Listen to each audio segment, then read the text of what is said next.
உடற்கூறு ஆய்வானது நடைபெற்று வரக்கூடிய ஒரு சூழல் நிலவி வரும் நிலையில் உடலை வாங்க மறுக்கிறோம் என்றும் உடனடியாக இது தொடர்பாக முக்கிய குற்றவாளியை கைது செய்ய வேண்டும் என்பதை வலியுறுத்தி அவருடைய ஆதரவாளர்கள் மற்றும் பகுஜன் சமாஜ் கட்சியின் தொண்டர்கள் அங்கு போராட்டத்தில் ஈடுபட்டு வரக்கூடிய அந்த காட்சிகளை நம்மால் தொடர்ந்து பார்க்க முடிகிறது. இதற்கு முன்னதாகவே சட்டம் ஒழுங்கை பாதுகாக்கும் நோக்கில் அங்கு ஆயிரக்கணக்கான காவலர்கள் குவிக்கப்பட்டிருந்தாலுமே கூட தொடர்ந்து ஆதரவாளர்கள் தரப்பில் சாலை மறியல் போராட்டமானது முன்னெடுக்கப்பட்டு வருகிறது.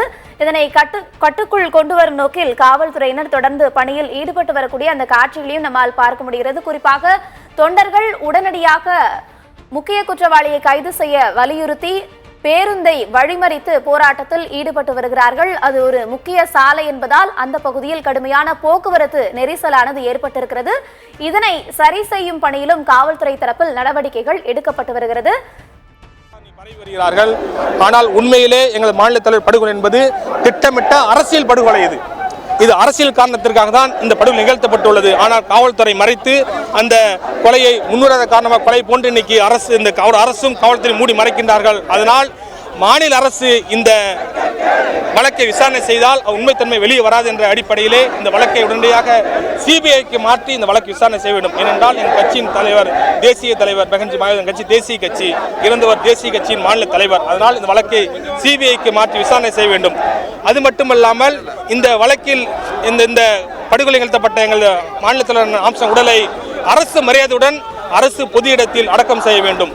மூன்றாவது கோரிக்கையாக இந்த வழக்கில் ஏற்கனவே கைது செய்யப்பட்டுள்ள 8 நபர்கள் குற்றம் நடந்து 2 மணி நேரத்தில் சரணடைந்ததாக கைது செய்யப்பட்டதாக கூறுகிறார்கள். ஆனால் உண்மையான குற்றவாளி கிடையாது. ஏனென்று சொன்னால் ஒரு கொலை செய்த நபர் 2 மணி நேரத்தில் காவல்துறை தைரியமாக போய் ஆஜராக முடிகிறது. காவல்துறை கைது செய்யப்படும் என்று சொன்னால் இது காவல்துறை சேர்ந்து நடத்தப்பட்டதாக நாங்கள் கருதுகின்றோம். அதனால் இந்த வழக்கின் உண்மையான குற்றவாளியை காவல்துறை கைது செய்யப்பட வேண்டும்.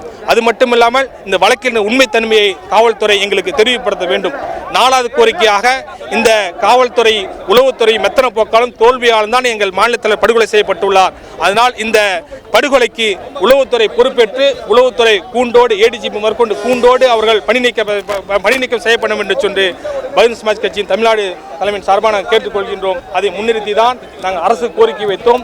இதுவரை அரசு தரப்பில் எந்தவித பதிலும் வராதனால் நாங்கள் இந்த சாலை மறியல் செய்கின்றோம்.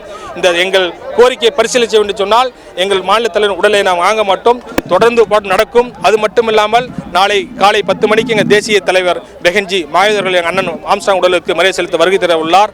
அவர் வந்து என்ன எங்களுக்கு கோரிக்கை கட்டளையிடுகிறாரோ அந்த கட்டளைக்கு ஏற்று நாங்கள் செயல்படும் என்று கூறிக்கொண்டு எங்கள் கோரிக்கை அரசு பரிசீலிக்க வேண்டும். இல்லை என்று சொன்னால் தமிழகம் முழுவதும் எங்கள் கட்சி தொண்டர்களும் கட்சி பொறுப்பாளர்களும் வந்து கொண்டிருக்கிறார்கள்.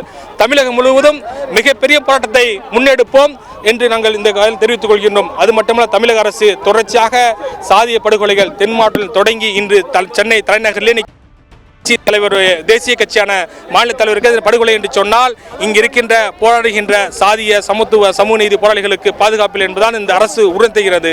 அதனால் யாருக்கெல்லாம் இது போன்ற பாதுகாப்புள்ள சூழ்நிலை நிலவுகிறதோ அவர்கள் உரிய பாதுகாப்பு அளிக்க வேண்டும் என்று நாங்கள் கோரிக்கை வைக்கின்றோம்.